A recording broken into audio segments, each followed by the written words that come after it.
When the gods created mankind, they also created death, reserving eternal life for themselves. But in the 21st century, humanity dares to challenge the order of the gods. From CRISPR gene editing to somatic cell engineering, from bioprinted synthetic organs to stem cell rejuvenation therapies, from senolytic drugs that slow aging to advanced neural interfaces that merge man and machine, none of this is science fiction. It is already becoming reality. Yet to grasp the scale of this challenge, we must look back to the earliest myths, where the boundary between men and gods was first drawn.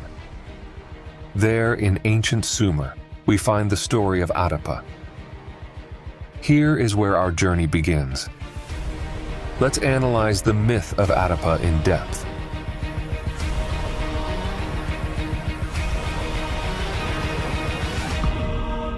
In the sacred city of Eridu, where the waters whispered divine secrets and the sky touched the earth in shimmering silence, there lived a man unlike any other.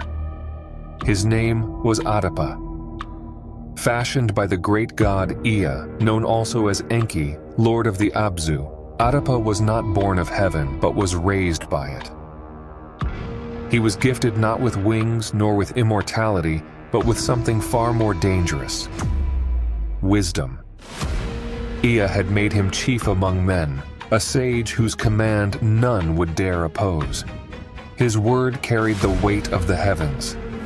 He was clean of hand, anointed with sacred oils, and strict in observing the laws of the gods. Each day, Adapa worked alongside the bakers of Eridu, preparing bread for the temple. He fetched the holy water, tended to the sacred table, and without his touch, it could not be cleared. He steered the ships, hunted and fished for the city, all in unwavering service to the gods. But fate, as it often does, waits quietly until its time arrives. One day, as the new moon shone above the pure dam, Adapa embarked upon his vessel and took to the sea. The waters spread vast before him, calm as polished stone. Yet as he guided his ship across the deep, the south wind rose with sudden violence. It struck the boat with force and cast him into the waters.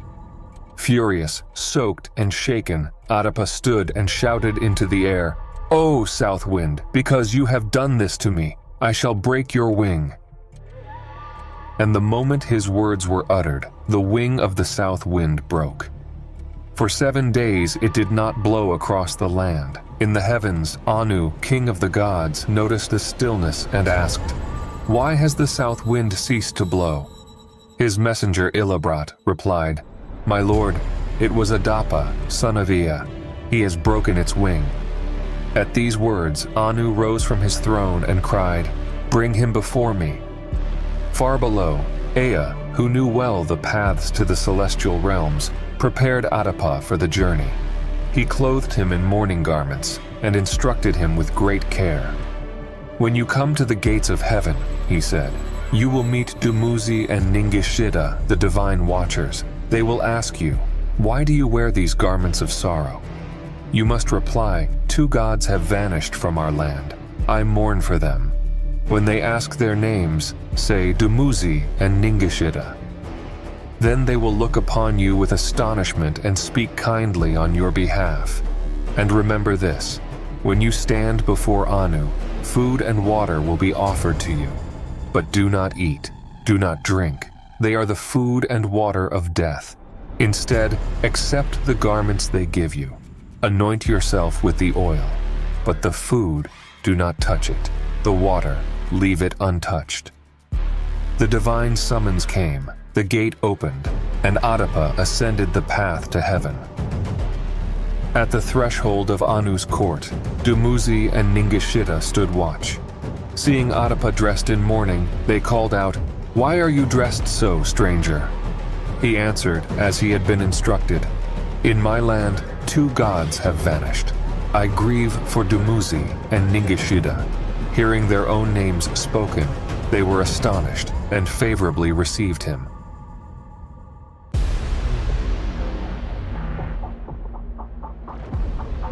Then Adapa stood before the throne of Anu, the great king of the heavens. Anu looked upon the mortal and said, "Adapa, why have you broken the wing of my south wind?" And Adapa answered, "O my lord, I was fishing in the sea for the house of my master. The waters were still, like a mirror. But then the south wind rose and overturned my boat. In my anger, I struck back." The court stirred. Anu looked upon him and turned to his counselors, asking, "Why has Ea revealed the secrets of heaven and earth to this man? What kind of heart has he placed within him?" Then Anu spoke again, saying, "Bring him the food of life, that he may eat. Bring him the water of life, that he may drink." But Adapa, faithful to the command of Ea, refused both. He accepted the garments. He anointed himself with the oil, but he did not eat. He did not drink. Anu looked at him again, puzzled and solemn. "Adapa," he asked, "why have you not eaten? Why have you not drunk?" Adapa replied, "Ea, my lord, instructed me, eat not, drink not." Then Anu grew silent. The moment passed, the gate closed, the path turned downward. "Then you shall not live," Anu said. "Return him to his earth."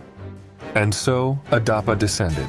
He returned to the world of men, bearing wisdom in his heart, but not eternal life. He had stood in the halls of heaven. He had faced the gods.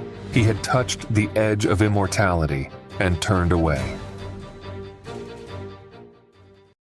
They say memory fades with time, but some memories are carved into stone, copied across empires, and shelved like secrets in the vaults of kings. Long before Babylon's grandeur or Homer's verse, before Genesis found ink, there was Adapa, the priest of Eridu, the windbreaker, the speaker to gods. His name was nearly lost to the sands. And then, improbably, it surfaced, not in Sumer, but in Egypt. The place was Amarna, Akhetaten, the sun-washed capital of Akhenaten, pharaoh of the monotheistic revolution. In the ruins of his archives, amid the brittle tablets of royal correspondence, one text didn't belong. It wasn't political, it wasn't transactional. It was myth, Akkadian, not Egyptian, literature, not law.